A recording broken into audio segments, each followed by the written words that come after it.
La moitié de la population mondiale a été décimée dans la dernière année. Les causes ne sont pas bien surprenantes. Le monde les avait vues venir, mais personne n'avait rien fait avant qu'il ne soit trop tard. Les guerres, les maladies et le changement climatique ont fait leur œuvre. Les inondations, les températures extrêmes et les catastrophes naturelles ont arraché la vie à des millions de personnes partout autour du globe.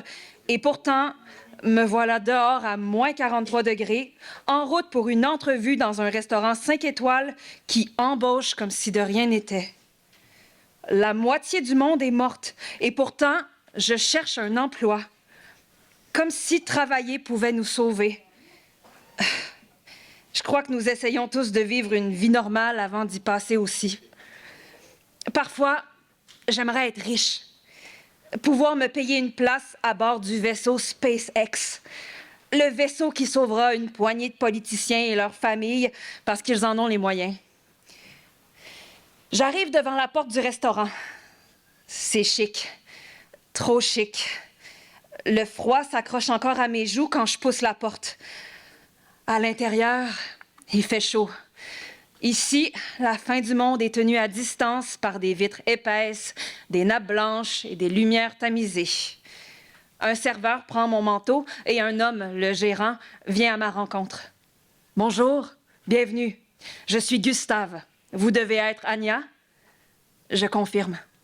Il m'amène à une banquette où se trouve déjà une autre fille, probablement là pour l'entrevue aussi, et une femme d'âge mûr, élégante, parfaitement à sa place dans ce décor. Elle se lève légèrement quand j'arrive, me sourit, me fait de la place. Son visage est lisse, presque intemporel. Aucun signe de fatigue. Ses cheveux sont impeccables, brillants sous les lumières du restaurant. Elle porte un complet sobre, une montre discrète mais visiblement coûteuse. Gustave ne la présente pas. Pourtant, je remarque qu'il se tourne instinctivement vers elle avant de s'asseoir, comme pour obtenir une approbation silencieuse. Elle hoche doucement la tête avant de sortir un stylo de sa poche et de commencer à écrire sur un calepin. Elle a un air accueillant, mais je me sens tout de même un peu intimidée. Je commence à regretter le choix de ma tenue. On va tout miser sur mon attitude, alors. Merci d'être venu malgré les circonstances, commence-t-il. Nous savons que les temps sont durs. Une seule d'entre vous aura une place avec nous. Une seule, évidemment. Pourquoi postuler ici? Je prépare ma réponse. Depuis longtemps, elle est prête. J'ai toujours voulu être chef et créer quelque chose de beau, même à la fin. Partager le plaisir de goûter une dernière fois avant que tout se termine. La fille à côté de moi répond d'abord. Elle est nerveuse, très jeune, peut-être 16 ans. Sa voix tremble quand elle parle de l'expérience, de l'argent, d'une voiture qu'elle aimerait acheter pour profiter de ce qu'il reste. Elle parle longtemps. Personne ne l'interrompt. Elle n'a pas l'air du tout convaincue. Elle me fait de la peine. La femme élégante l'écoute avec attention. Elle sourit doucement, comme si elle se reconnaissait un peu. Pendant que la jeune fille parle, mon regard dérive vers les télévisions accrochées au mur. Il y en a partout. Les nouvelles défilent. Économie, recettes familiales, événements à ne pas manquer. Le monde continue de se raconter qu'il va bien. Puis apparaissent les images du vaisseau. Les heureux élus. Les visages de ceux qui ont un après. Le président fait un discours promettant à ses adeptes qu'il sauvera l'humanité s'il survit. La foule applaudit, certains pleurent, d'autres sourient comme s'ils étaient déjà sauvés. Je vois ensuite l'homme qui possède le vaisseau, entouré de gens qui supplient, qui crient, qui tendent les bras pour qu'il ait pitié d'eux. Il ne les regarde même pas. Les visages défilent encore, puis je la reconnais.